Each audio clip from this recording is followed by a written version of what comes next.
Et c'est reparti pour Smart Bourse, votre double dose quotidienne de marché en direct sur Bismart. Chaque jour à la mi-journée, 12h30, 13h. Et en fin d'après-midi, la grande édition pendant 1 heure à partir de 17h. Au sommaire de cette édition de la soirée, des marchés qui restent tendus avec des indices actions en Europe qui devraient terminer légèrement négatifs. Des investisseurs qui restent très très prudents avec évidemment des nerfs qui sont mis à rude épreuve. On l'a vu encore avec une succession de séances très chaotiques ces derniers jours et qui maintiennent un niveau de prudence important dans les marchés.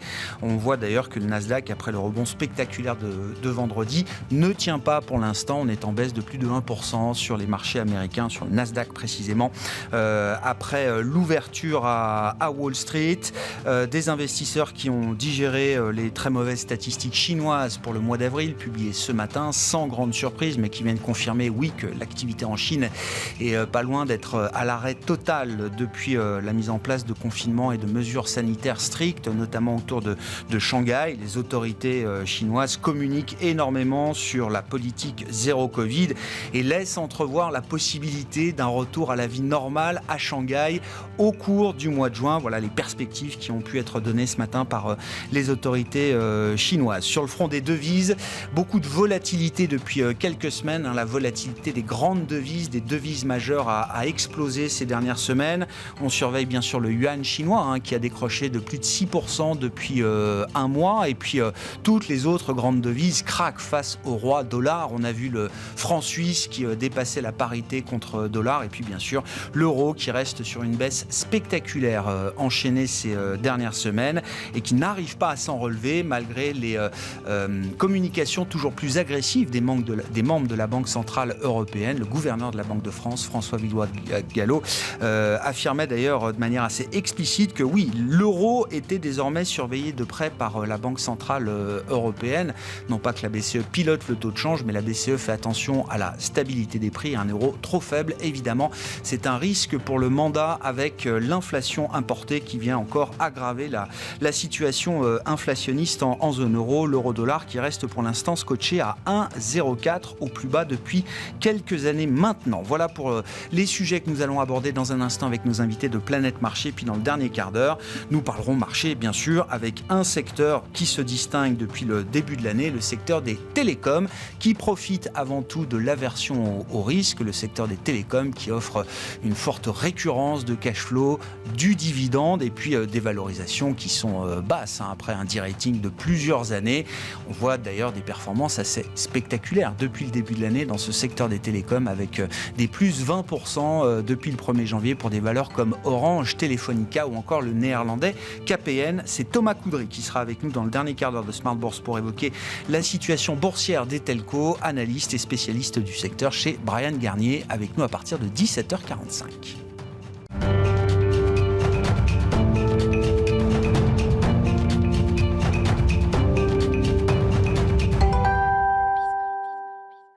Et nos invités avec nous pour décrypter les mouvements de la planète marché ce soir. Éric Turgeman est à nos côtés, le directeur action et convertible d'Ophi Asset Management. Bonsoir Éric. Bonsoir Grégoire. Merci d'être là. Merci à Gilles Bazissière de nous accompagner également ce soir. Bonsoir Gilles. Bonsoir, vous êtes le président d'Equity GPS. On va pouvoir détailler quelques éléments spécifiques de l'actualité de marché. Mais un mot quand même de votre sentiment, parce que alors, les marchés baissent depuis plusieurs mois maintenant. L'ajustement est toujours en cours, l'ajustement des prix est toujours en cours. Ce qui s'est quand même passablement dégradé, j'ai l'impression, ces derniers jours, c'est le sentiment des investisseurs, Éric. On a eu l'impression la semaine dernière, avec des mouvements de roller coaster, de montagne russe un peu violents, qu'on n'était jamais loin de basculer dans quelque chose qu'on aurait pu qualifier comme étant de la panique, sans jamais qu'on aille totalement jusqu'à ce niveau de capitulation. Mais on voit bien qu'on reste très très borderline. C'était pas mal le jeu de mots sur montagne russe. Oui, bon, oui, mais ça participe effectivement. C'est une des situations qui participe sans doute à cette dégradation du sentiment des investisseurs. Alors, capitulation, il n'y en a pas eu encore, parce qu'on a des marchés européens en baisse d'une quinzaine de pourcents en moyenne. États-Unis, à part le Nasdaq aussi. Capitulation, c'est quand vous avez une séance à moins 10 et puis que ça amène à moins 25, moins 30, enfin un fric-crac. Il y a peu de capitulation. En revanche, il y a il n'y a quand même rien pour se réjouir quand même. On a une inflation qui est toujours forte. La Commission européenne prévoit 6,1, je crois, pour l'année en cours. C'est beaucoup, près de 10 aux États-Unis. Donc il y a les craintes d'inflation. Il y a quand même des craintes de récession qui commencent à arriver parce que de toute manière, on voit bien qu'il y a des ralentissements qui se font. Puis les prévisions de croissance ne font que baisser. Alors donc inflation, récession, les deux, le cocktail, c'est stagflation, ce qui est quand même ce qu'il y a de pire pour les marchés. Et puis, on parle de Troisième Guerre mondiale et de nucléaire. C'est quand même beaucoup. Voilà. Donc voilà. Mais pour autant, moi, je trouve que les marchés résistent relativement. Ils résistent pas mal. D'ailleurs, le plus bas en Europe avait été atteint début mars sur l'invasion. C'est remonté, ça a tutoyé ces niveaux-là il y a 2-3 jours, mais en fait, on tient, c'est pas énorme. Mais il y a des raisons, mais on va peut-être en parler. Oui, bien sûr, oui. Sachant que chacun des sujets n'est pas un sujet nouveau. Le conflit géopolitique va entrer dans son 3e mois. La situation d'inflation est déjà connue depuis plusieurs mois, mais le ralentissement de la Chine est déjà dans les cartes depuis quelques... Mais tous ces phénomènes ne font que s'accroître. C'est-à-dire que la baisse des prix ne permet pas de modifier le sentiment des opérateurs par rapport à ces sujets-là. Non, parce que vu que ça ne s'arrête pas, si vous pensez que les taux vont encore monter, et si vous pensez que la croissance va encore baisser, donc la croissance baissant, ça affecte les résultats, vous ne croyez pas à ce que vous voyez. C'est-à-dire aujourd'hui, le marché se paye autour de 12 fois les bénéfices en Europe, ce qui est tout à fait normal. Enfin, on n'est plus dans l'excès qu'on avait... en début d'année, je n'étais pas un des intervenants les plus optimistes quand je venais, mais parce que quand je voyais des Dassault Systèmes et des Hermès à 50 ou 40 fois les bénéfices, je me disais la moindre hausse des taux va affecter la valorisation. Bon, mais aujourd'hui, elles ont quand même... alors, on n'est pas donné, mais on a quand même pas mal Hermès, c'est encore à 40. Voilà, mais 12 fois sur Kering, une valeur du luxe... 12 fois sur Kering, moins qu'AB InBev. Voilà, donc c'est moins cher. Oui. Donc voilà. Mais... Donc effectivement, vous avez alors, la crainte, on ne sait pas jusqu'où les taux vont monter, parce que les banques centrales ont été quand même, dans notre jargon, behind the curve, on peut dire ce qu'on veut. Elles ont prétexté finalement l'Ukraine pour dire maintenant il y a de l'inflation, donc on y va. L'inflation, elle existait avant l'Ukraine. D'ailleurs, les break-even d'inflation, ils n'ont pas monté depuis l'Ukraine. Donc ça veut dire qu'il y avait une anticipation d'inflation, notamment à cause des matières premières, des matières liées à la transition énergétique, mais les banques centrales ne voulaient pas le voir. Donc, alors que les marchés commençaient à se dire, elles sont un peu en retard. Notamment la BCE, qui a été quand même aveugle pendant très longtemps, qui maintenant essaye de se rattraper. Donc, à un moment donné, les marchés se disent, les banques centrales qui ont été en retard pourraient... par effet par jeu de symétrie, d'une certaine manière, elles ont été trop accommodantes trop longtemps, elles vont peut-être être plus dures, plus longtemps que ce qu'on imagine. Voilà, il y a ce risque. Mais d'un autre côté, les marchés obligataires, regardez depuis quelques jours, ils ont finalement, après avoir atteint 3% aux États-Unis et un peu plus d'1% en Allemagne, ils sont un peu revenus en arrière. Parce que maintenant, c'est le spectre de la récession. Donc, quand il n'y a pas l'inflation, il y a la récession. Voilà. Avec en plus la guerre nucléaire, dont Oui, bien sûr, la dégradation permanente du risque géopolitique depuis quasiment 3 mois maintenant. Bon, Gilles, vos commentaires sur ce sentiment de marché. Ma question étant aussi, est-ce que derrière cette logique de sentiment, de psychologie, de flux, est-ce qu'il y a aussi des facteurs techniques qui deviennent un peu embêtants dans ces marchés? On sait quand même que quand il y a des effets boule de neige, des effets de spirale comme ça, ça peut mettre à mal certains acteurs, ça peut provoquer des ventes forcées massives. Est-ce qu'on est déjà dans ce moment-là, ou est-ce qu'il y a une forme de résilience, de résistance, toujours, comme le disait Eric? Alors, j'aurais une réponse à deux étages. Le premier, c'est oui sur le sentiment de marché négatif. Nous, dans nos modèles d'allocation d'actifs, on l'objectivise et on le mesure. Et on est clairement dans une zone de sentiment de marché négatif, c'est-à-dire une zone où les investisseurs finaux, dans leur avis d'opérer trimestriel, ont des NAV négatives et des performances négatives. Et donc, ont tendance à appeler leurs chargeurs compte dans leur société de gestion et leur dire pourquoi est-ce que c'est négatif et expliquez-moi ce qui s'est passé. Voilà, donc ça, c'est toujours des périodes qui sont stressantes, psychologiquement parlant, pour les investisseurs, qu'ils soient particuliers ou institutionnels, par définition, c'est la même chose. Et il faut savoir, psychologiquement, une baisse de X% coûte au moins 2 fois plus qu'une hausse de ce même X%. Quand on perd 10%, on a l'impression d'avoir perdu 20%. Quand on gagne 10%, on a l'impression d'avoir gagné 5%. Voilà. Et donc ça, c'est un fait, il faut l'accepter. Il faut savoir en jouer quand on est en jouer, c'est-à-dire l'utiliser, au même titre qu'au judo, on utilise la force brute de l'adversaire. Quand on est un investisseur, on observe aussi ces éléments-là qui sont tendanciels.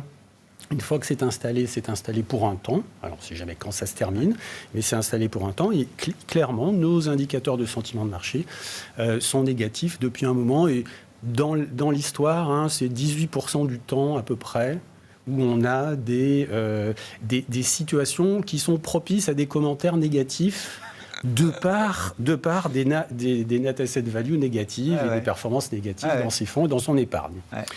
Ceci étant dit, on a une autre façon d'apprécier objectivement les marchés. Ce sont nos ratings qui sont basés donc sur des éléments objectifs, tangibles, fondamentaux, valeur par valeur sur 7000 valeurs dans le monde. Et aujourd'hui, on est à entre 5 et 6 sur 10 sur le marché mondial ou le marché américain ou le marché de la zone euro. Et tout ça a correspondu historiquement à des performances annualisées à 2 chiffres, 3 mois après l'observation de ces ratios. C'est-à-dire que, et ça, c'était pas le cas il y a 3 et 4 trimestres, il y a eu 4 ou 5 mois consécutifs de rating inférieur à 2 sur 10 sur le monde et sur les grands marchés qui nous concernent, des marchés développés ou plus proches.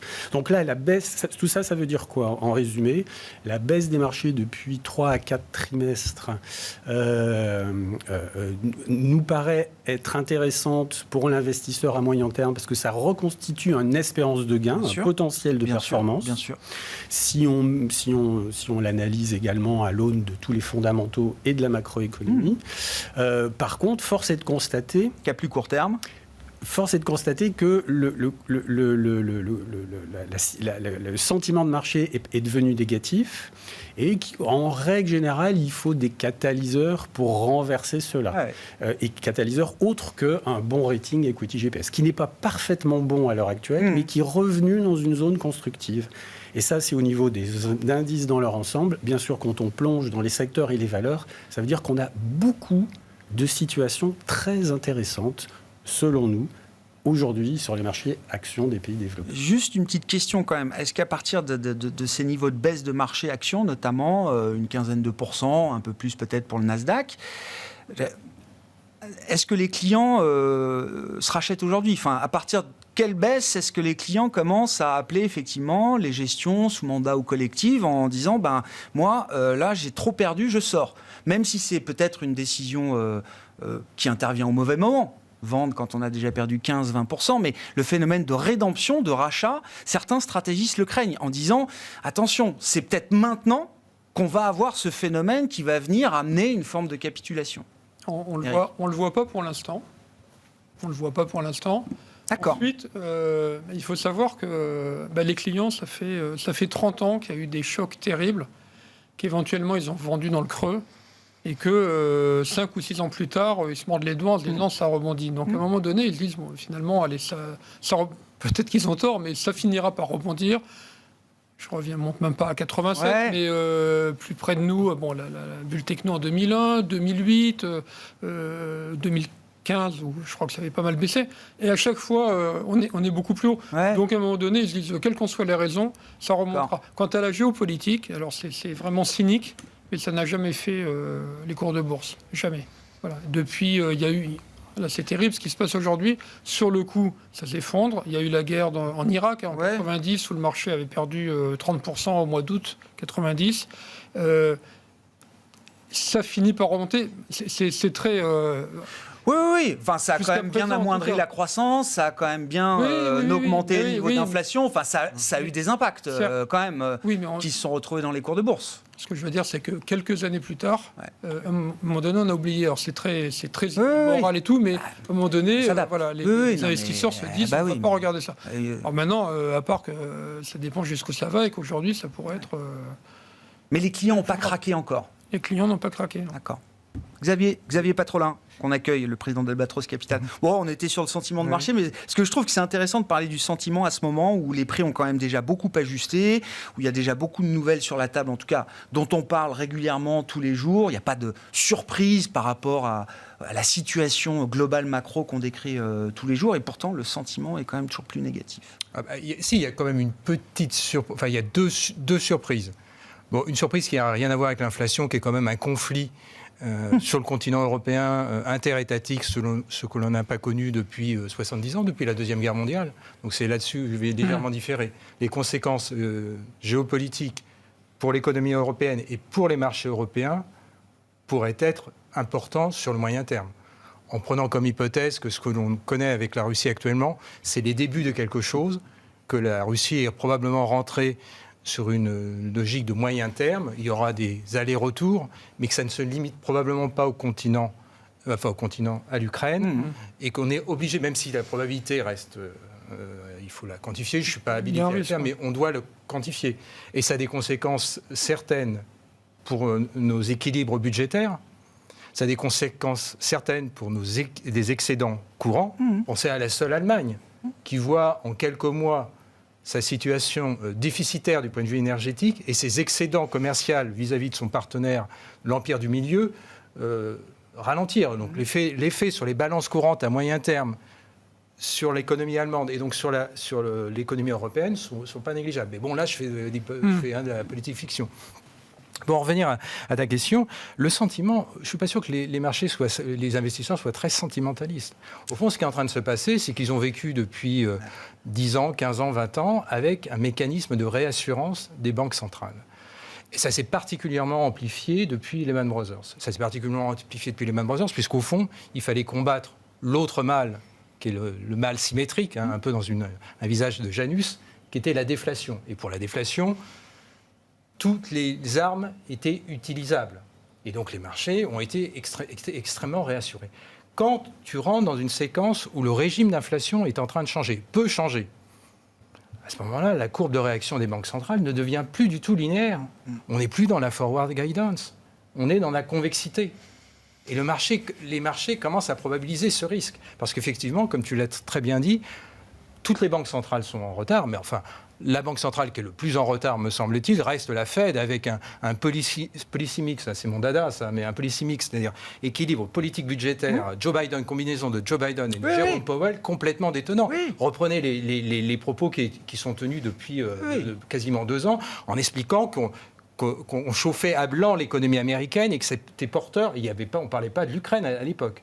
Donc c'est ça qui fait peur. Et donc les conditions financières sont en train de se dégrader, mais elles restent toujours similaires, mais elles sont en train de se dégrader. Et on voit les tulipes digitales s'effondrer, on voit les compartiments du Nasdaq, parce que c'était tous ces lieux où on l'imagine. Et donc, on arrive à des liquidations de marché qui concernent plus alors juste les tulipes, comme vous dites, les parties les plus spéculatives de marché. On entre dans une phase où on est obligé de vendre des actifs plus, plus solides, plus patrimoniaux, plus solides. On est à ce moment-là ? Oui, probablement. Oui. Parce que d'autant plus que, les business models, les modèles économiques sous-jacents à une partie du compartiment de l'économie digitale sont eux aussi en train de se faire. Là, ils se dégradent parce qu'ils se font rattraper par la patrouille, qui est la réalité des coûts salariaux, qui est la réalité des coûts énergétiques.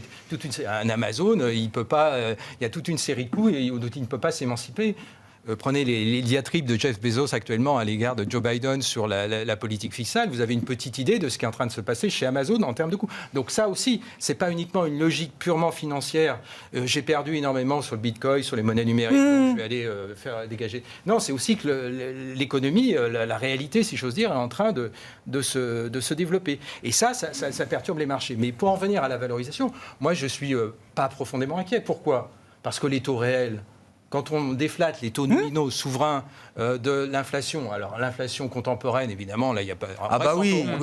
Mais même si anticipé. Mais même si on prend une inflation anticipée, on reste en terrain qui donne une attractivité au placement equity. Alors après, évidemment, il ne faut peut-être pas aller investir sur des boîtes super endettées qui n'ont pas de cash flow ou pire, qui n'ont pas de chiffre d'affaires. Donc là, c'est celles-là, elles sont évidemment... Parce qu'elles escomptaient des conditions financières vis aeternam, c'est-à-dire des conditions financières. Souvenons-nous du discours qui était le TINA, there is no alternative. Oui. Et il y a des gens encore, je rappelle qu'en France, on mentionnait l'hypothèse de renoncer à la dette souveraine, enfin renoncer à la dette souveraine, c'est-à-dire de faire un write-off sur 10, 20, 30, 40% de dette française. Parce que, voilà, c'était comme ça. Les taux allaient rester éternellement bas. Donc on a été dans des phénomènes de croissance. Alors c'était un débat très français. Oui. On a été dans ces phénomènes de croissance et la communauté financière n'en était pas exempte. Et à 0, le taux réel 10 ans américain, un retraité de l'inflation anticipée, la prime de risque action est confortable par rapport à ce coût sans risque. C'est là où ça devient sport et peut-être qu'on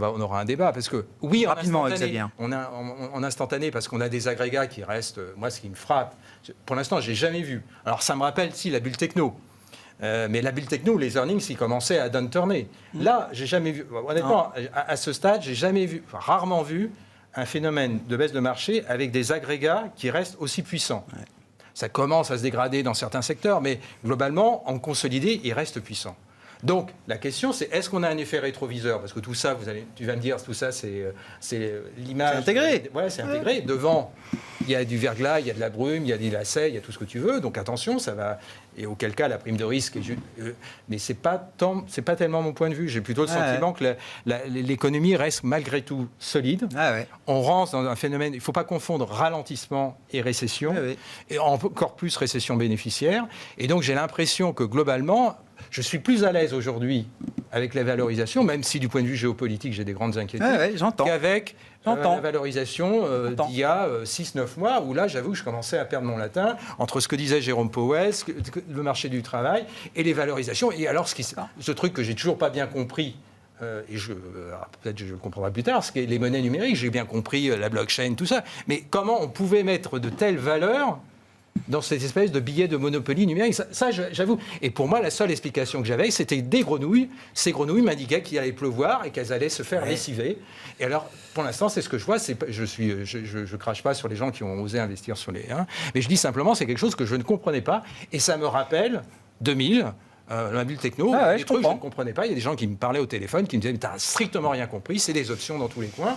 T'as pas compris les options. » Bon, très bien, j'avais pas compris les options au moment de la bulle techno. Cette fois, c'est différent, le monde a changé, c'est un nouveau paradigme, etc. Voilà. Et donc, j'ai l'impression que tu vois, le cocktail conditions financières plus les illusions perdues, si j'ose dire, font les valorisations d'aujourd'hui. Bon, mais ça veut dire que quand on a été prudent, comme vous, peut-être là, on retrouve peut-être des niveaux de valorisation qui peuvent être intéressants aujourd'hui. Les prix ont baissé peut-être plus vite, plus fort que la dégradation de l'économie demain, en tout cas de ce qu'elle sera demain, Pour Gilles. Certaines valeurs dans certains secteurs, oui. Clairement. Et ce n'est pas d'ailleurs forcément dans les secteurs ou sur les valeurs dont les cours ont le plus baissé. Parce que ça peut être des secteurs ou des valeurs dont le cours a déjà monté, mais qui continuent, selon nous, et avec notre méthodologie, à continuer d'être attractifs. Oui, parce parfois, si les cours baissent, c'est qu'il y a de bonnes raisons aussi. Et si les cours montent, il y a aussi de bonnes raisons. Et après, notre métier le plus important, c'est d'identifier les anomalies. Les anomalies de pricing et d'identifier si le marché, la majorité, peut ponctuellement avoir raison, mais à moyen terme, avoir tort sur le moyen terme. Et c'est là qu'on peut surpondérer ou sous-pondérer certaines valeurs et certains secteurs. Et aussi vieux que sont les marchés, il y a toujours eu des périodes de surévaluation globale, spécifique, sectorielle au pays, toujours eu des périodes de sous-évaluation et de surévaluation.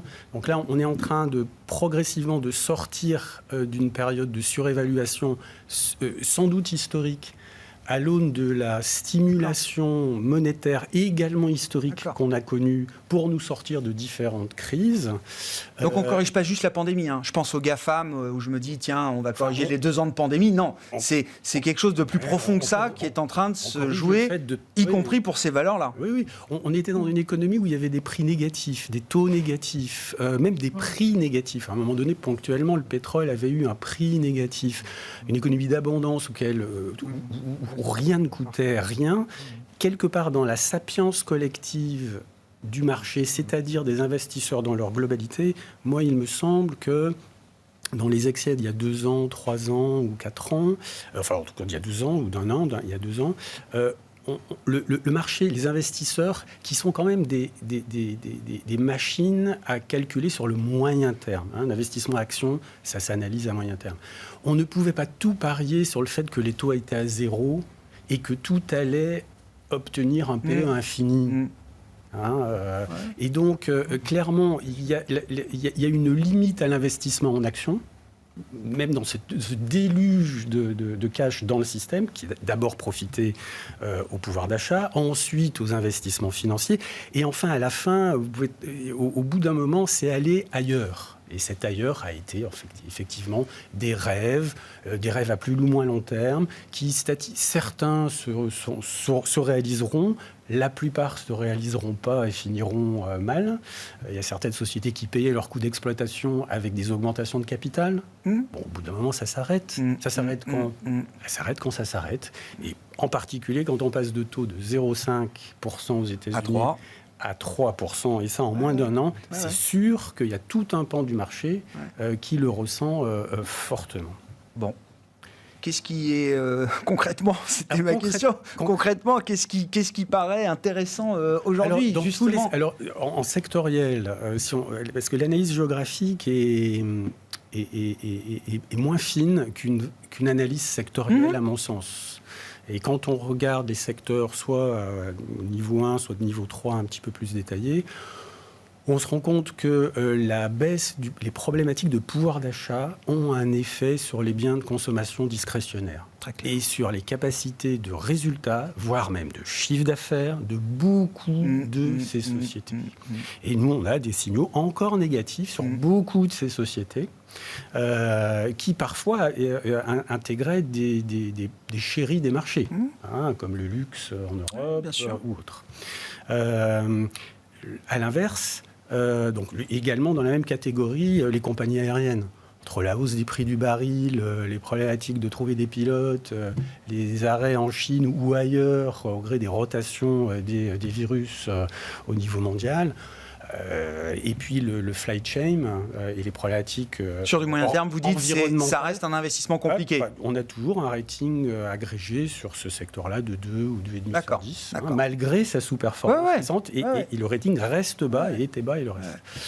Alors tout ça, c'est pas des très gros secteurs. À l'inverse, on a des ratings très élevés sur certaines valeurs de l'énergie, certaines valeurs liées au gaz en Europe. Il ne faut pas oublier qu'on a le gisement de la mer du Nord et beaucoup de sociétés cotées qui connaissent actuellement qui ont un environnement extraordinairement favorable. Beaucoup de sociétés américaines de chimie qui utilisent le gaz et qui ensuite vendent leurs produits finis dans le monde entier. Et là, si on considère que les concurrents européens ou asiatiques n'ont pas accès directement à une source d'énergie peu chère et que les Américains auront accès à une source d'énergie peu chère, ça leur donne un avantage compétitif exceptionnel. Mais là, c'est plus des biens de consommation discrétionnaires, c'est de la chimie ou de l'industrie ou de l'énergie. Il faut aller regarder de façon un peu plus granulaire sur les... c'est ça. Bon... est-ce que les prix permettent quand même de regarder les choses en étant un peu plus confortable ? C'est ce que vous laissiez entendre tout à l'heure, Eric. Et si oui, quel type de secteur ou de prix ? Est-ce que c'est l'automobile et les banques qui sont déjà revenus à des niveaux cohérents avec des récessions ? Est-ce que c'est de la belle et grande valeur, même si elle se paye encore 20 PE ou plus ? Je souriais tout à l'heure en entendant Xavier sur les cryptos, parce que moi non plus, j'ai jamais compris... Mais bon, on comprend pas toujours tout. Des dinosaures, il y a plus de 100 ans de marché là, sur la table. Alors, je me suis gardé de parler de l'envolée spéculative des cryptos, je suis très à l'aise pour ne pas trop parler de la baisse, qui reste confiné à on va dire, un univers de marché un peu parallèle. Moi, ce qui m'intéresse, c'est est-ce que ça vient peser sur les vrais marchés, entre guillemets, ou les vrais gros marchés traditionnels ? J'ai pas l'impression. Mais tout ça, c'est les taux à zéro. Enfin, de toute façon... ils sont plus à zéro depuis longtemps, les taux. Le Bitcoin se crache là maintenant, mais les taux, ils sont plus à zéro depuis un moment déjà. Le Bitcoin, il est plus à 60 000 non plus. Non. Donc à un moment donné, quand on vous donne de l'argent, Vous ne savez plus où le mettre, donc c'était l'immobilier. Mais ça craque quand les taux sont déjà à 3%, quoi. Oui, mais bon, parce qu'on va revenir, parce que 3%, c'est des taux à peu près normaux par rapport à la croissance, et donc on revient à évaluer les choses plus sérieusement. Donc pour répondre à la question lesquelles, en fait, toutes les valeurs défensives pâtissent de la remontée des taux d'intérêt. Elles ne pâtissent pas beaucoup de leur révision en baisse de leurs bénéfices, pâtissent de la remontée des taux d'intérêt. Et les valeurs cycliques, elles sont pas mal pricées comme pour une récession, quand même. Oui, bien sûr, oui, automobile. L'auto, les banques, bien sûr, une récession. Très clairement. Bon, alors donc maintenant, dans les mois à venir, il faut savoir vers quoi ça va pencher. Moi, je pense, mais je me trompe peut-être, mais qu'à un moment donné, c'est le ralentissement quand même qui va venir. Et qu'à un moment donné, les taux vont s'arrêter de monter, parce que sinon c'est la spirale. Et puis là, on rentre dans l'inflation, mais je ne pense pas. Voilà, je pense qu'à un moment donné, de toute manière, la hausse des matières premières et le fait que ça ne s'est pas relayé en Europe dans les salaires, ça allait aux États-Unis, mais ça l'est pas en Europe, fait qu'à un moment donné, la demande va stopper. Ouais, et donc, si on est dans un schéma de récession, on veut quoi? Des secteurs qui ont déjà pricé cette récession, ou on veut des secteurs qui souffriront moins de la hausse des taux, puisque la hausse des taux sera stoppée? On va revenir si réellement on est dans un fort ralentissement. Les taux vont rebaisser et vous aurez les valeurs dites défensives de croissance qui vont remonter pour peu que ce soit des vraies valeurs de croissance. Parce qu'en fait, valeurs de croissance, c'est tout et n'importe quoi. Enfin. Voilà, mais des valeurs qui ont une croissance à peu près régulière et qui se payaient 40, on ne va peut-être pas revenir à 40, mais entre 40 et 15, il y a 20 et quelque chose comme ça. Donc voilà. Maintenant, si on se trompe qu'il n'y a pas de ralentissement, alors les valeurs massacrées peuvent rebondir. Voilà.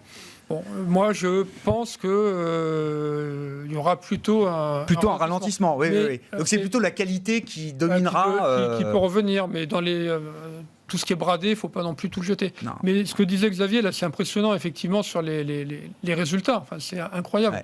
Là, on révise encore la hausse. On vient de passer la publication des trimestriels. Nos gérants analystes sont au contact des CEO. Non seulement on révise à l'os, mais ils ne sont pas inquiets. C'est ça qui est incroyable, quoi. Ils lisent le journal comme les autres. Eux, dans leur carnet de commandes, c'est blindé. Alors après, je reviens sur les banques centrales. Le problème, c'est que là, l'inflation, c'est un problème d'offre, pas de demande. Donc la Banque centrale pourra monter ses taux autant qu'elle veut, tant qu'il y a le gaz, le pétrole qui explose, ça ne va pas faire grand-chose. Bon. Voilà, d'où les craintes aussi et la volatilité. Quoi. Mais aujourd'hui, les chefs d'entreprise nous disent qu'on a des carnets de commandes garnis. De toute façon, l'auto, leur problème, c'est pas un problème de demande, c'est qu'ils ne peuvent pas fournir. Bon, donc, puis la demande, je regardais l'Agence internationale de l'énergie, ils ajustent la demande de pétrole pour cette année, ils ne voient pas d'effondrement de la demande. Non. Le problème, ce sera l'offre, évidemment, mais la demande, elle est confirmée en l'état, pour l'instant, la demande de pétrole. Donc voilà, les sociétés vont bien pour l'instant. Alors, est-ce que, effectivement, c'est le rétroviseur, et puis à partir de maintenant, elles vont avoir des problèmes de coûts, peut-être. On avait, je pense, sous-estimé les gains de change que les Européens ont pu faire. Quelque part, donc ça fait du bien. Ça peut jouer un peu, ça. En tout cas, ça leur a fait pas mal de bien. C'est pas un vent contraire, en tout cas, on va le dire comme ça. Non. Après, faut pas voir l'euro non plus à 0,80. C'est la question. On va le voir à combien l'euro-dollar. Non, mais parce que c'est aussi ça qui est assez marquant ces dernières semaines. C'est-à-dire qu'autant en 2021, les parités de devises étaient un non-sujet de marché. Là, ça redevient non seulement un sujet de marché, mais même un sujet politique. Les déclarations verbales se multiplient. Ici, le ministre des Finances japonais, la secrétaire américaine au Trésor, François Villeroy de Galhau ce matin sur l'euro, la Banque centrale indienne. Alors là, c'est les émergents. Ils interviennent directement sur les marchés de devises, etc. Ça devient un vrai sujet frictionnel sur les marchés et peut-être même entre États aujourd'hui. Moi qui ai souvent défendu un trend méga baissier sur le dollar, de me faire... Alors, il y a conjoncture et structurelle sur l'échange. Mais il fallait s'attendre à ce que la sortie du quantitative easing, quand bien même elle soit progressive, impacte favorablement le dollar contre toute devise. C'est la première chose. Donc, il n'est pas étonnant qu'on ait ce phénomène-là. Deuxièmement, on a une conjoncture économique mondiale qui est depuis plusieurs trimestres, et ça s'accélère avec ce qui est en train de se passer en Chine, qui montrent des visages multiples. C'est-à-dire la mondialisation n'est pas uniforme. Ce n'est pas une armée romaine, une légion qui fonce tout droit. On a d'un côté un sur-régime du côté américain, on a un sous-régime chinois qui mélange le sanitaire et peut-être plus de problèmes structurels. Et puis on a une situation européenne qui, qu'on le dise avec des mots relativement polis, qui prouve une certaine baisse de crédibilité de la Banque centrale européenne. Je pense que la Banque centrale européenne est en train de... Pour Christine Lagarde, ça devient très compliqué. La situation aurait été compliquée. Je ne fais pas un propos machiste parce qu'on est 4 hommes autour de la table et on parle d'une... Mais je pense que déjà, spontanément, pour un banquier central traditionnel universitaire, la situation aurait été complexe. Ah oui, Pour une ancienne directrice du Fonds monétaire international, je pense que la situation est très complexe, au sens où elle n'a pas, me semble-t-il, une autorité au sens académique du thème, suffisante par rapport à ses pairs. Elle fait le consensus, mais ce n'est pas le leadership intellectuel. Voilà, elle ne porte pas le leadership intellectuel de la BCE. Draghi qui pouvait impulser vis-à-vis de ses pairs. Oui, mais Jérôme Powell non plus ne porte pas le leadership de intellectuel de la Fed. Il est mieux staffé. Je pense qu'il est Jérôme Powell est nettement mieux. Je pense qu'il y a des marionnettistes derrière qui sont nettement plus solides. Et donc ça commence à jouer sur la parité. Et puis la parité euro-dollar. Et puis enfin dernier point, la situation ukrainienne et sur ce qu'elle implique sur le moyen terme, sur les équilibres dont je parlais tout à l'heure, les équilibres à la fois de finances courantes, de déformation des politiques, de centralité. Au fond, c'était quoi l'Europe il y a encore quelques mois? C'était New Generation, je ne sais plus exactement. Next Generation EU. Voilà, c'était ça. Mais c'est toujours, le plan, il est toujours là. Oui, le plan est toujours là. Il sera peut-être augmenté demain. J'avais une formule que j'avais mentionnée dans un de mes mails précédents, mais je ne l'ai pas mis là. Mais nous, on va continuer à construire des éoliennes et mettre du photovoltaïque sur nos toitures. Alors, on va être les good guys, au fond, et alors que les bad guys seront aux frontières de l'Europe avec des chars, des missiles éventuellement nucléaires. Je pense que ça, c'est pas tenable. Et donc, ça veut dire que peut-être l'Europe va devoir, ça ne veut pas dire qu'elle doit renier ses engagements climatiques, mais c'est qu'elle va devoir hiérarchiser ses priorités. Et je pense que ces priorités vont toucher les peuples européens. Moi, je suis frappé d'une différence entre ce qui est en train de se passer en Allemagne et ce qui se passe en France. En France, on te parle de pouvoir d'achat. C'est essentiel. En Allemagne, je commence, alors certes avec un résultat pour le SPD qui est ce week-end qui n'a pas été glorieux, mais on commence à voir des ministres dire aux Allemands qu'ils vont devoir probablement, pour leur liberté, s'appauvrir. Je ne sais pas si... Oui. Donc, non, mais... Tu vois, c'est des conséquences qui sont tenues, c'est des propos qui sont tenus autour de tables comme celle-ci. Mais ça veut dire quand même que si on doit faire des efforts pour rompre les liens économiques qui nous lient avec la Russie, c'est des liens centenaires. C'est ce qui a fondé l'émancipation industrielle de l'Europe. C'est l'intégration de la base industrielle et de la base énergétique russe. Si on doit faire ça, ça veut dire qu'effectivement, l'économie européenne va être confrontée à des vents mauvais, à des vents difficiles. Et donc, regarde, on parle même que si la Russie, à Dieu ne plaise, coupait, c'était pas le gaz, à l'Europe, à la veille de l'hiver, les calculs commencent à être faits, c'est 4 à 5 points de l'Union européenne. Oui, c'est une récession. 4 à 5 points de PIB. Non, mais c'est pas une récession, c'est une méga récession, avec tous les troubles que ça implique. Donc, comment tu probabilises ce scénario ? Pour l'instant, tu ne le probabilises pas ou faiblement. Donc, tu continues à regarder le corps des publications et tu es à l'aise. Pour en revenir sur l'échange, moi, j'ai l'impression que sur l'euro-dollar, c'est pas fini. C'est pas fini.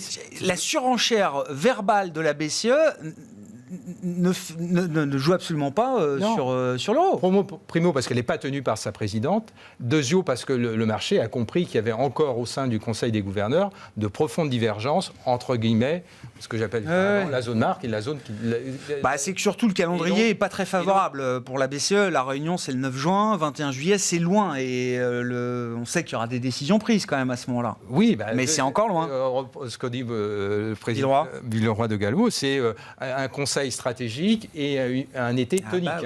Oui, bien sûr. Donc voilà, tout est dit. Mais peut-être, normalement, il y a une courbe. Normalement, les déséquilibres et les équilibres, des déséquilibres du côté américain et les équilibres de balance des paiements doivent à un moment être des forces de rappel. Donc on est probablement qu'on s'aventure proche de 1, qu'on aille titiller la BCE, qu'on aille un peu en deçà. 1,05 est surveillé de près, c'est quand même ce maintenant, s'il y a utilisation d'armes nucléaires tactiques, dans le cadre d'une généralisation on change pas de bien sûr. Et c'est ça qui pèse aujourd'hui sur la parité euro-dollar, au-delà de la force du dollar. Un petit mot de la Chine quand même aussi. Alors je ne sais pas, est-ce que le risque chinois de récession, on peut peut-être, de croissance négative, je ne sais pas comment il faut le dire, mais est-ce que c'est comment vous l'évaluez? Est-ce que c'est bien, ça se reflète aujourd'hui dans les prix de marché, y compris sur nos marchés européens? L'Allemagne, beaucoup d'entreprises, évidemment, sont très dépendantes de la Chine. Eric. Nous, on a une filiale à Hong Kong. Là, ce matin, on parlait avec notre analyste chinois. Il nous disait qu'actuellement, d'après ces données, la Chine tournait quasiment à zéro de croissance. Quoi. Ah bah oui. Et c'est pas les chiffres officiels, puisque on va dire 5, a priori, tourne à zéro. Donc oui, là, ça va commencer à le taux de chômage remonte au-delà de 6%, etc. Alors après, comme politiquement, c'est une année importante pour le président Xi qui doit se faire, alors pas élire, c'est pas une élection, mais enfin... Réélire. Voilà, reconduit pour quelques années, voire à vie, par le Parti communiste. Je pense qu'il va maintenant faire tout pour essayer de desserrer. D'ailleurs, on commence... C'est-à-dire faire quoi? Tout déjà, desserrer le confinement, c'est pas rien. C'est ce qu'ils sont en train de... Ils desserrent le confinement, mais avec quel outil? Avec quelle arme? Non, mais déjà, relancer un peu la consommation, parce que là, vous avez des dizaines de millions de Chinois enfermés. Enfermés. Oui, non, mais on a tous vu les images qui peuvent circuler. On doit chacun avoir des connaissances enfermées. Oui. Depuis 2 mois en prison. C'est quand même complètement dingue. Bon, après, il va peut-être jouer sur la parité de change aussi. Continuer. Il a besoin d'une petite dévaluation compétitive. Faire glisser le yuan, ce qui n'est pas impossible. Quant à la parité euro-dollar, bon, alors évidemment, il y a la guerre. C'est une valeur refuge. Le dollar, quand on est au bord d'une guerre, voire nucléaire, forcément, c'est une valeur refuge qui intéresse. Puis après, il y a un différentiel de taux. Alors, il a toujours existé, le différentiel de taux, mais à 3%, on peut se dire qu'on commence à voir le fameux TINA. Là, il y a plus de TINA, il y a alternative. Donc, voilà, ça peut drainer des flux. Des capitaux, Alors, évidemment, il faut couvrir le dollar pour un ça Européen. Coûte très cher quand même de se couvrir pour un étranger. Mais voilà, le différentiel de taux peut jouer. Maintenant, si on commence à entrevoir... ce qui va être important, c'est le discours de la Fed dans les mois à venir. Parce que là, on est en train de rajouter des 50 points de base. Oui, c'est ça. Après 3 hausses de 50 points de base, quel sera l'état du monde pour la Fed? S'il commence un peu à infléchir, là, vous allez avoir les taux longs qui vont se calmer, le dollar qui devrait arrêter, sauf s'il y a guerre en Europe. Le risque étant qu'il y ait une rigidité importante de l'inflation et aussi une forme de résilience du marché du travail, parce que le niveau de tension sur le marché du travail, il est important. Il faut quand même un choc d'activité massif aux États-Unis pour renverser ça. Sur la Chine, je ne sais pas. Alors, moi, ce qui m'intéresse, c'est que j'attends de voir la photo des officiels avec les dragons, puisqu'on a un symposium prévu normalement dans les prochains jours du mois de mai entre Pékin et les patrons des grandes technologies, des grandes plateformes technologiques chinoises, qui ont été mises sous coupe réglée quand même de manière très dure depuis 2 ans. Donc j'attendais de voir ce que ce signal peut dire aux investisseurs. Alors sur la Chine, on a en top-down, on a une vision, là encore, à 2 pans. Le premier, c'est notre rating est très élevé. En fait, en ce sens où les valorisations des entreprises chinoises sont historiquement très attractives aujourd'hui. Maintenant, se pose la question. Par contre, le sentiment de marché est toujours négatif. Il y a toujours des outflows, des flux qui sortent, et des baisses de cours, en particulier sur les segments les plus sensibles de la nouvelle économie chinoise. Et donc, on ne sait pas quand ça va s'arrêter, ni si les perspectives bénéficiaires des entreprises chinoises vont rebondir. Parce que sur la Chine, il y a un autre sujet que le sujet un peu court terme de sortie du Covid. Il est très plausible, selon moi, que si jamais on avait une vraie sortie du Covid, on ait un rebond assez sensible. Mais par contre, à moyen terme, il y a des problèmes structurels sur la Chine qui sont loin d'être faciles à résoudre. Bon. Merci beaucoup, messieurs, pour ce tour d'horizon de l'actualité en ce début de semaine. Bon, on va dire une séance peut-être un peu plus calme que les précédentes, mais qui est toujours marquée par énormément d'hésitation et de prudence. Les investisseurs ont quand même du mal à se mettre contre les tendances du moment, baisse des actions, remontée des rendements obligataires et puis la force du dollar qui écrase tout sur son passage. Merci à vous trois. Gilles Bazissière qui était avec nous, le président d'Equity GPS, Eric Turgeman, directeur des actions et convertibles d'Ophi Asset Management et Xavier Patrolin, le président d'Albatros Capital.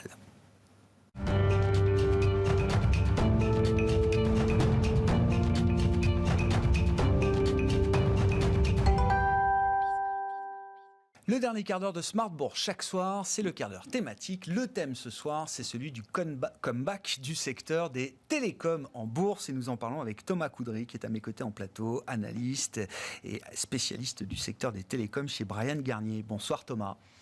Merci d'être là. On se parle régulièrement, peut-être tous les 2-3 mois. Et c'est sans doute la première fois qu'on peut dresser quand même ensemble ce constat de surperformance du secteur des télécoms. Alors j'ai pris l'indice sectoriel télécom au sein du Stoxx 600, donc le grand indice large européen. Je crois qu'il y a énergie et ressources de base qui sont dans le vert depuis le 1er janvier. J'entends, l'indice perd plus de 11%. Et secteur des télécoms, quand j'ai regardé en début d'après-midi, qui était le 3e secteur légèrement positif depuis le 1er janvier. Ensuite, c'est une avalanche de rouge. Et quand on regarde dans le secteur, on a des performances de plus de 20% de hausse depuis le 1er janvier pour des opérateurs comme Orange, Telefonica, KPN aux Pays-Bas.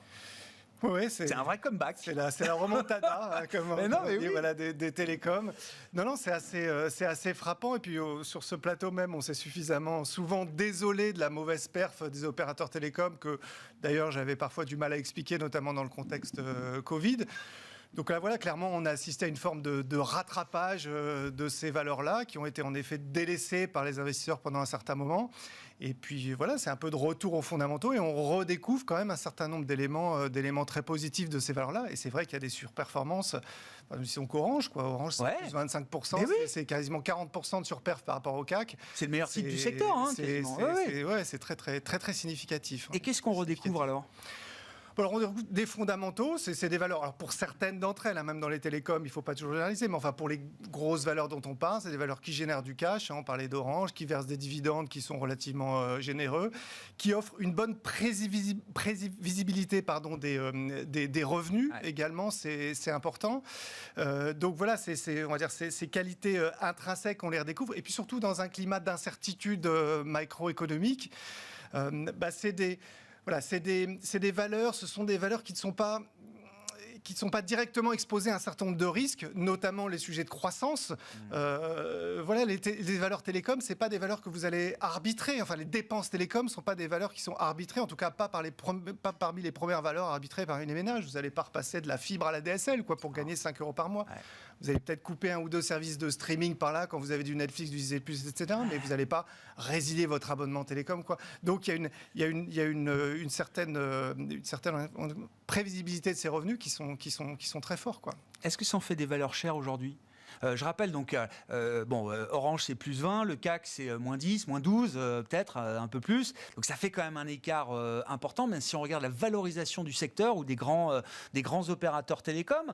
Est-ce qu'ils sont chers par rapport à l'historique ? Est-ce qu'ils sont à leur prix en termes de valorisation ? Non, c'est on a rattrapé un petit peu le discount qu'on avait ces derniers trimestres. Mais enfin, on est loin d'être sur des valeurs qui sont chères par rapport à leur niveau historique, avec des valeurs qui tournent toujours autour de 5 fois EV sur EBITDA, sur ce type de ratios, qui sont des ratios totalement raisonnables pour le secteur. Donc on n'est pas non plus en train de se construire une bulle sur les télécoms. On est encore très loin. On est encore à des niveaux totalement raisonnables. Dans une phase de remontée des taux, des rendements obligataires, est-ce que ça joue sur le compartiment télécom ?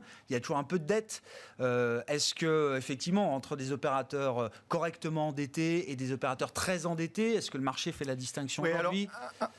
Un petit peu. Alors c'est vrai que c'est peut-être un des risques qu'on peut émettre sur le secteur, parce que aujourd'hui, on voit le sell-off qu'il y a eu sur les valeurs de croissance très fortement valorisées. Donc le sujet de de la dette ou des valeurs endettées n'a pas été le premier critère aujourd'hui des investisseurs. Voilà, il y a toujours un risque à l'avenir qu'on se dise à un moment, peut-être le curseur va se remettre sur les valeurs un peu endettées, comme sont les valeurs télécom. Encore une fois, il faut distinguer. Oui. Ils ont l'habitude de gérer de l'endettement. Donc, ils ont l'habitude de gérer de l'endettement.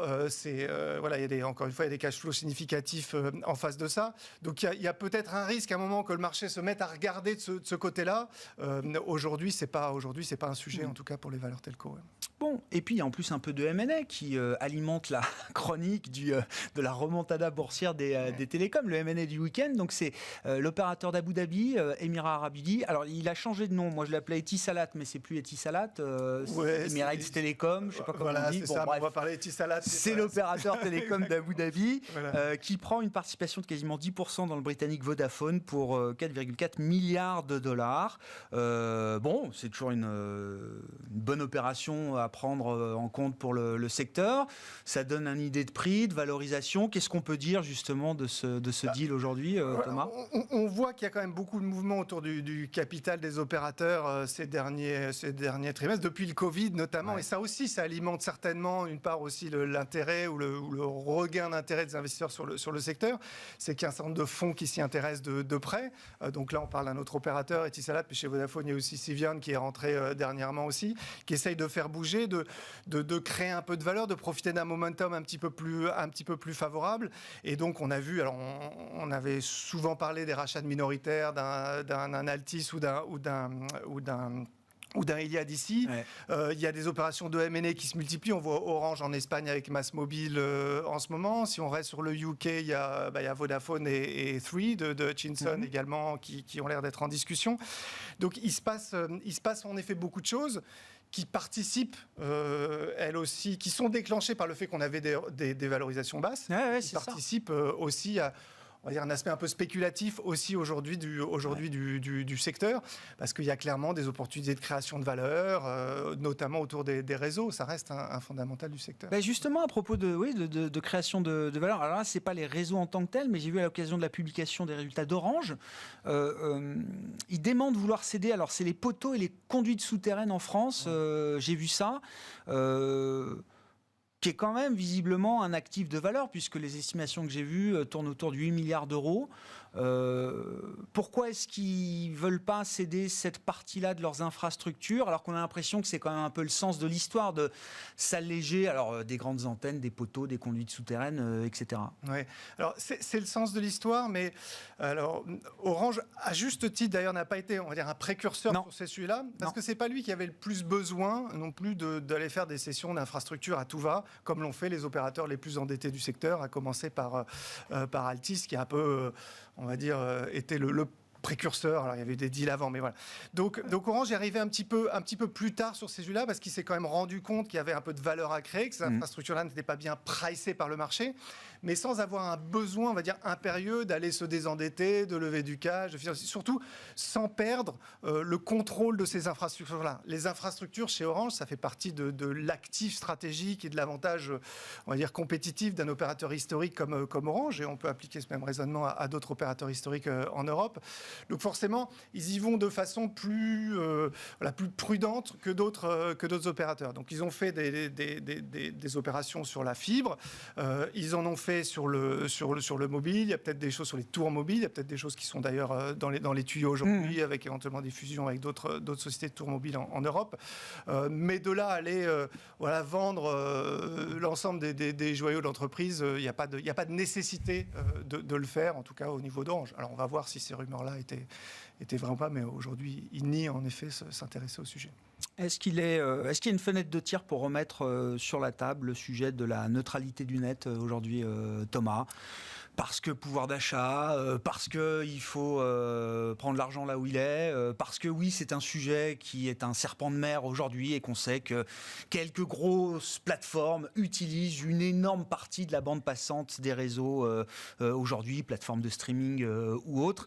Est-ce qu'il y a je sais pas, une fenêtre de tir presque politique là pour remettre ce sujet sur la table? Oui, politique. Alors, je n'utiliserai pas nécessairement le vocable de neutralité du net ici. Alors, c'est un sujet connexe au sujet de la monétisation de la bande passante. Je ne pense pas que le driver soit un sujet de pouvoir d'achat. Au contraire, moi, je le vois plutôt comme une inflexion un petit peu plus pro-business de l'Europe par rapport à une politique des télécoms qui a été très pro-consumériste. Et donc, un peu dans le même ordre d'idée que le DMA ou le DSA, voilà, les autorités, Thierry Breton, Margrethe Vestager, se disent quand même un petit peu ces grands acteurs des contenus américains qui consomment 50% de la bande passante, il faut peut-être un peu qu'ils contribuent à nos petits opérateurs télécoms européens et qui participent au business. Donc, la jeunesse, c'est ça, c'est vraiment, je pense, un mouvement politique assez profond en Europe, lié aussi aux thématiques de souveraineté, tout ce qu'on a connu depuis plusieurs années. Il fait que de plus en plus, on va quand même peut-être tendre à être un peu moins naïf qu'on l'a été par le passé vis-à-vis de ces acteurs-là. Alors après, en effet, cette volonté politique éventuellement d'aller faire payer, ça pose le sujet de la neutralité du net. Voilà, il faudra voir comment c'est géré pour réussir à les faire payer sans être en infraction avec cette philosophie ou ce principe qui est vraiment très, très, très au cœur des Européens. Mais il y a un chemin possible, c'est un objectif atteignable de voir les GAFAM contribuer un peu plus qu'ils ne font aujourd'hui au déploiement ou à l'investissement dans les réseaux télécoms en Europe. Il y a la posture politique, c'est très bien, mais est-ce que les choses peuvent réellement avancer derrière ? Oui, alors certainement, ça va prendre du temps. Je pense que... Au risque d'être un peu peut-être trop optimiste, je pense qu'il y a une vraie volonté politique qu'il ne faut pas négliger. De le faire, qu'il ne faut pas négliger. Après, entre les ambitions affichées, le résultat, il y aura certainement on évoque une somme de 20 milliards d'euros. Je ne pense pas qu'on arrivera à faire payer 20 milliards d'euros au GAFA pour aller subventionner les réseaux des opérateurs. On peut aussi dire que cela arrive un petit peu tard. Enfin, il y a beaucoup de déploiements qui ont déjà été faits. Oui, évidemment. Les gros investissements, ils sont derrière. Après, il y en a encore pas mal de temps, donc mieux vaut tard que jamais. Voilà. Mais des résultats, il y en aura peut-être. Mais en effet, ça va être délicat d'un point de vue juridique de trouver un fondement juridique sur lequel les faire payer sans les favoriser, eux, ces gros acteurs, par rapport à des petits acteurs. C'est cet équilibre qu'il va falloir trouver. Ça va certainement prendre un petit peu de temps de toute façon, mais c'est intéressant à regarder. Oui, très clair, effectivement, sur des enjeux de moyen long terme. Merci beaucoup Thomas. Thomas Coudry qui était avec nous pour de bonnes nouvelles concernant le secteur des télécoms. C'est un des secteurs boursiers qui fait office de valeur refuge, on va le dire comme ça, pour les investisseurs aujourd'hui. Et c'est vrai que depuis le déclenchement de la guerre en Ukraine, le secteur télécom en Europe a été un des secteurs forts en absolu et en relatif par rapport au reste du marché. Thomas Coudry qui est analyste chez Brian Garnier, qui était l'invité du quart d'heure thématique de Smart Bourse ce soir.